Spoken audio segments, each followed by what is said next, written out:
وقال نبينا صلى الله عليه হারামের কাছাকাছি মানে দূরের থেকেই সরে থাকো, কাছেও যেও না। একেবারে যেই দাগ দিছে এই দাগের উপরে তো আসবাই না, বরং দাগের কাছেও আসবা না, আরো দূরের থেকে সরে যাবে গুনাহ। এই কথা কোরআনে বারবার আছে।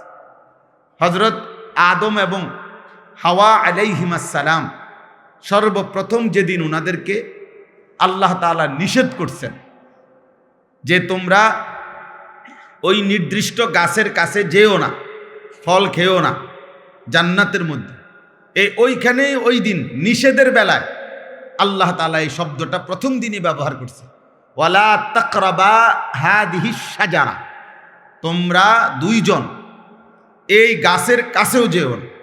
মানে গাছের সামনে তো যাইবাই না, গাছে দেখা যায় এমন কাছেও যাইও। এই গুনার ক্ষেত্রে নিয়ম হলো গুনাহ করবে না এটা না, গুনার কাছেও যেও।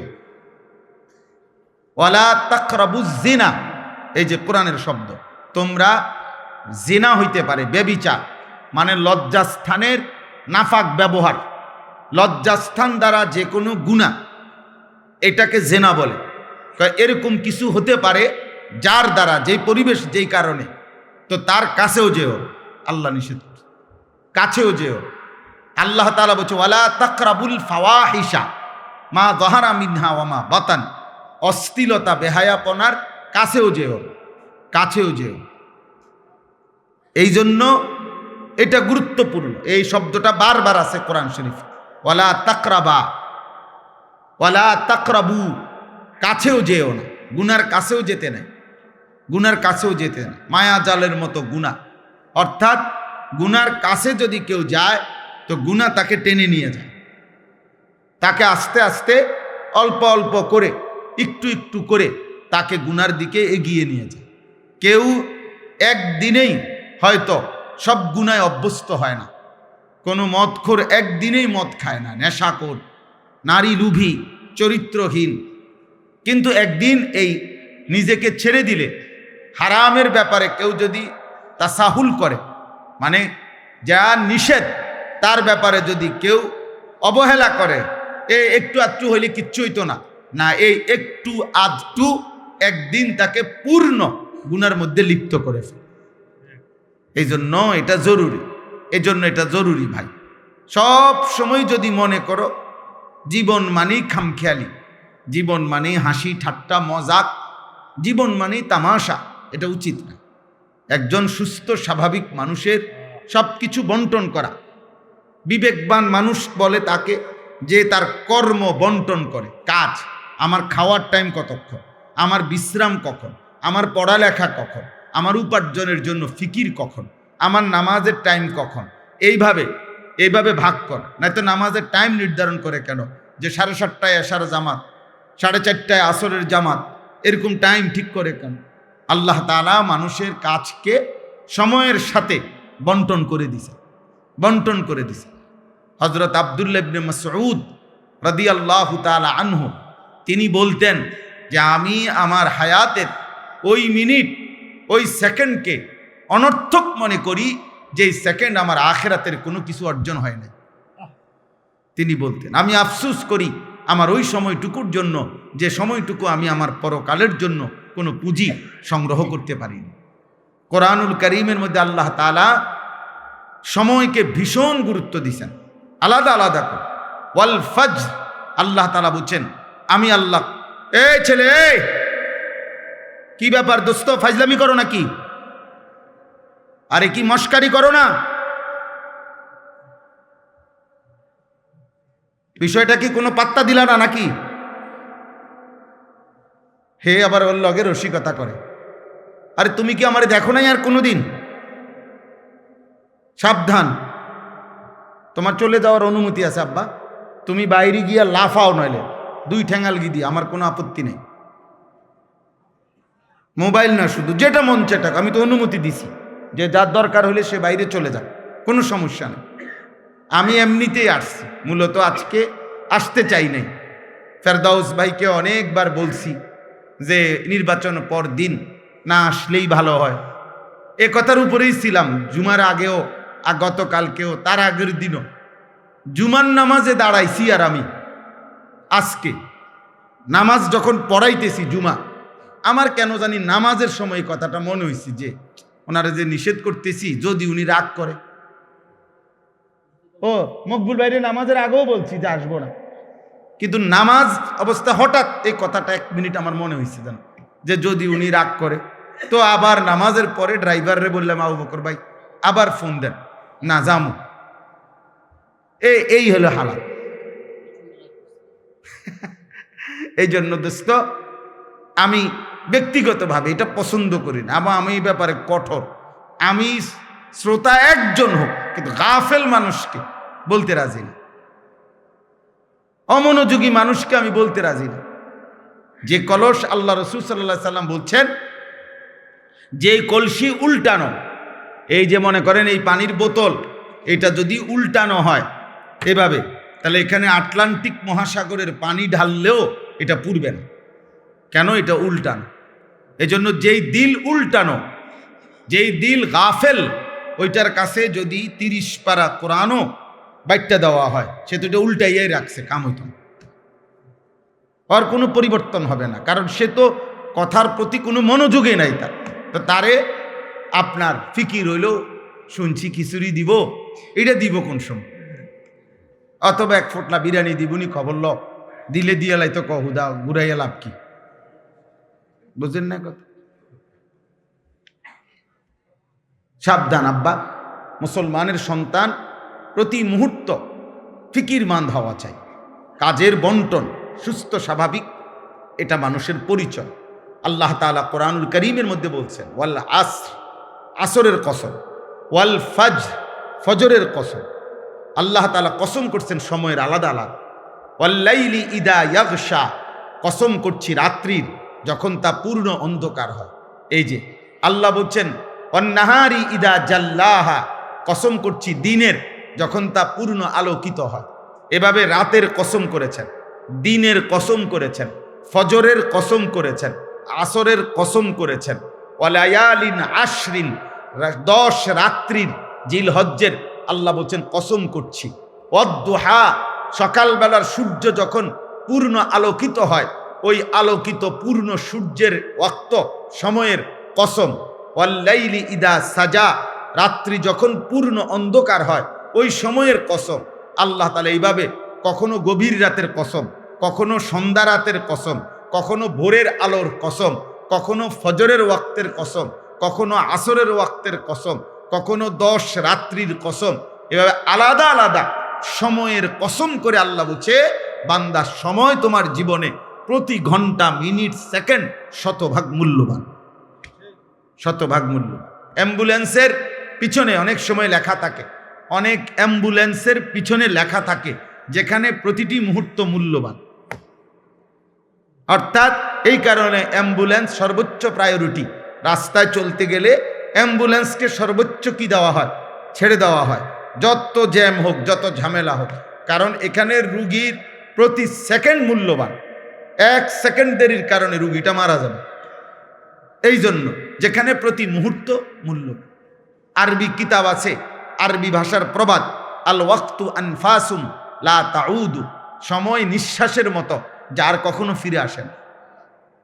কোনো নিঃশ্বাস মানুষের আর ফিরে আসে না। এটা দ্বিতীয় নিঃশ্বাস, ওইটা তৃতীয় নিঃশ্বাস, আগেরটা না। কোনো সেকেন্ড আর আসে না, এটা তো চলে যাওয়ার সেকেন্ড। ইমাম শাফিঈ রাহমাতুল্লাহ আলাইহি বলছেন যে আমাদের জীবনে আছে কি, যে ওয়াক্ত চলে গেছে সে তো চলেই গেছে, যে ওয়াক্ত আসবে সে তো আমি জানি না আমার জন্য আসবে কি না। কাজেই সময় আমার কতটুক, এই মুহূর্তটাই, প্রতি মুহূর্ত যেই মুহূর্তে আমি আছি এই মুহূর্তেই আমার সময়। কারণ আগামীর মুহূর্ত আমার জীবনে আসে না, নাই, তার তো কোনো নিশ্চয়তা নাই। পিছনের মুহূর্ত তো চলেই গেছে, তাকে তো আর ধরে আনার সুযোগ নেই। পিছনের কোনো মুহূর্ত আর আনা যাবে না। আগামীর কোনো মুহূর্তের নিশ্চয়তা আছে?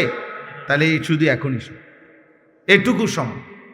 পিন পয়েন্ট ধরলে তো আরও, মানুষের বর্তমান নাই বললেই চলে।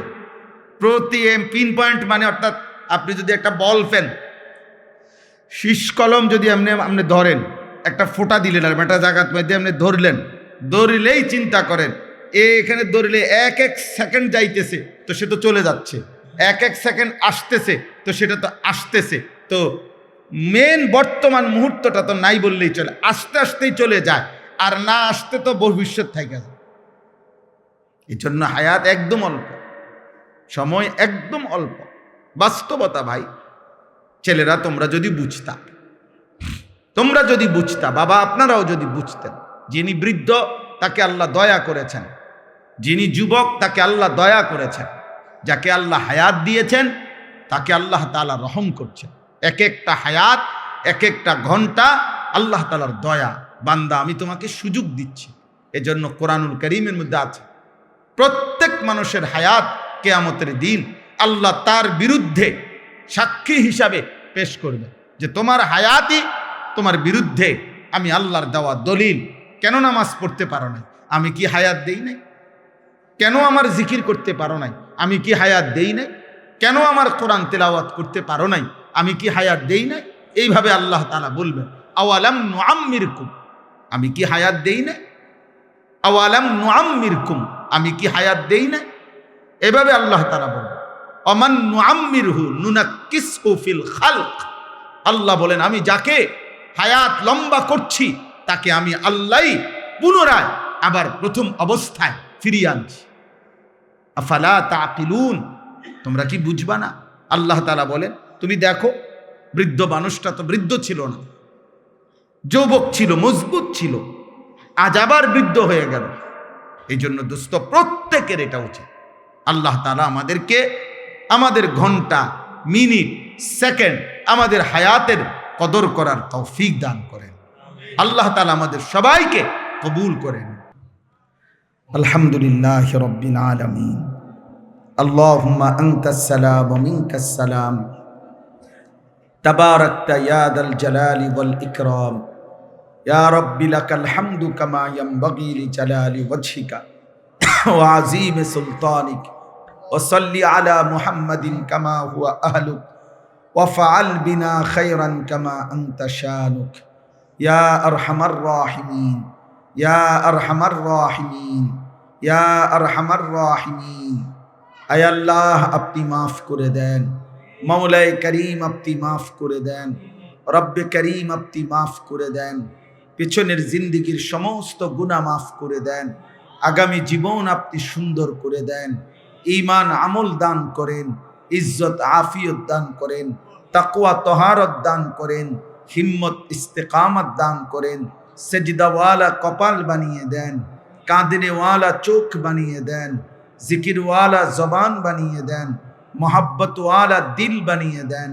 আল্লাহ রমজান পর্যন্ত হায়াত পৌঁছিয়েই দেন। আল্লাহ রমজান দেখা যায় মাওলা, রমজানের ঘ্রাণ শোনা যায় মাওলা। আল্লাহ রমজান যেন নাকে রাখছে মাওলা। আল্লাহ রমজান পর্যন্ত পৌঁছাইয়েই দেন। আল্লাহ এত কাছে এনে মাহরুম করবেন না, এত কাছে এনে বঞ্চিত করবেন না, এত কাছে এনে কবরে নিয়েন না রে মাওলা।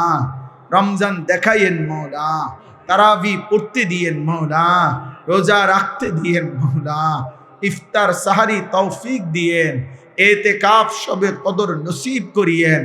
রমজানের রহমত, মাগফিরাত, নাজাত আমাদের সকলকে দান করেন আল্লাহ, সকলকে দান করেন, সকলকে দান করেন। এলাকার আশপাশের দূর দূরান্তের সমস্ত কবরবাসীদেরকে মাফ করে দেন। কিয়ামত পর্যন্ত কবরের আযাব মাফ করে দেন, কবরগুলোকে জান্নাতের টুকরা বানিয়ে দেন। অসুস্থ বিমারি যারা শিফা করে দেন, প্রত্যেকের কামাই রুজিতে হালাল বরকত দান করেন আল্লাহ। আফিয়তের জীবন দান করেন, তাকওয়ার জীবন দান করেন। কিশোর যুবক ছেলেগুলোকে নামাজি বানিয়ে দেন, চরিত্রবান বানিয়ে দেন, উত্তম আখলাকওয়ালা বানিয়ে দেন। বাবা চাচা সকলকে ঈমান আমলের জীবন দান করেন। মা বোনদেরকে পর্দা পুশিদা দান করেন আল্লাহ। এই কালঘড়া দারুস সুন্নাহ মাদ্রাসা আপনি কবুল করে নেন, আপনি কবুল করে নেন, আপনি কবুল করে নেন। তিল তিল করে বড় ভালোবাসা, বড় ত্যাগ তিতিক্ষা করে এই মাদ্রাসা এই পর্যন্ত এসেছে মাওলা, আপনি কবুল করে নেন। প্রতিটা মানুষের ভালোবাসার এই দান, সাদাকা, আন্তরিকতা আপনি কবুল করে নেন। যে যা দিয়েছে, দিবে, ওয়াদা দিয়েছে, সব দানে আপনি বরকত দান করেন। প্রত্যেকের নেক মাকসাদ পূরণ করে দেন। প্রত্যেকের খানদান বংশধর যারা কবরে, মাফ করে দেন। আল্লাহ, যার যত নেক তামান্না আছে আপনি পূরণ করে দেন। অভাব দূর করে দেন, ঋণ মুক্ত করে দেন, পেরেশানি থেকে আসান করে দেন। অনেক শ্রদ্ধেয় উলামায়ে কেরাম, আল্লাহ আপনি কবুল করে নেন। আল্লাহ আপনি কবুল করে নেন। আল্লাহ আপনি কবুল করে নেন। আমার সাথী বন্ধুদেরকে আপনি কবুল করে নেন। আল্লাহ আমার বাবা চাচাদেরকে আপনি কবুল করে নেন। মা বোনদেরকে পর্দা পুশিদা দান করেন। মা ফাতেমা, রাবেয়া, বসরিয়ার মতো বানায়েই দেন। আল্লাহ, মাদ্রাসার যেই 10টা ছেলেকে হাফেজে কোরআন হিসাবে পাগড়ি দেওয়া হলো, ওদেরকে জগৎ বাসা আলিমে হক্কানি রব্বানি বানায়া দেন। ওদের মা বাপকে মাফ করে দেন, ওদের খানদানকে মাফ করে দেন, ওদের উস্তাদকে মাফ করে দেন, এই মাদ্রাসার সম্পৃক্ত এলাকাবাসীকে মাফ করে দেন। আল্লাহ, মাদ্রাসার জরুরত পূরণ করে দেন, মাদ্রাসার জরুরত পূরণ করে দেন, হাজত পূরণ করে দেন। আল্লাহ, আমাদেরকে কবুল করেন। আমার দেশের উপরে খায়ের ও বরকত নাজিল করেন। আল্লাহ, দেশের উপরে খায়ের ও বরকত নাজিল করেন। আল্লাহ, একটি সুষ্ঠু সুন্দর দেশ পরিচালনার জন্য আল্লাহ সংশ্লিষ্টদেরকে আল্লাহ আপনি তৌফিক দান করেন। কারো উপরে যেন কোনো জুলুম না হয়, কারো উপরে যেন কোনো জুলুম না হয়। জান, মাল, ইজ্জত, আবরু আপনি হেফাজত করেন, আপনি হেফাজত করেন, আপনি হেফাজত করেন। রব্বির হামহুমা কামা রব্বায়ানি সগীরা। সুবহানা রব্বিকা রব্বিল ইজ্জাতি আম্মা ইয়াসিফুন ওয়া সালামুন আলাল মুরসালিন ওয়ালহামদুলিল্লাহি রাব্বিল আলামিন।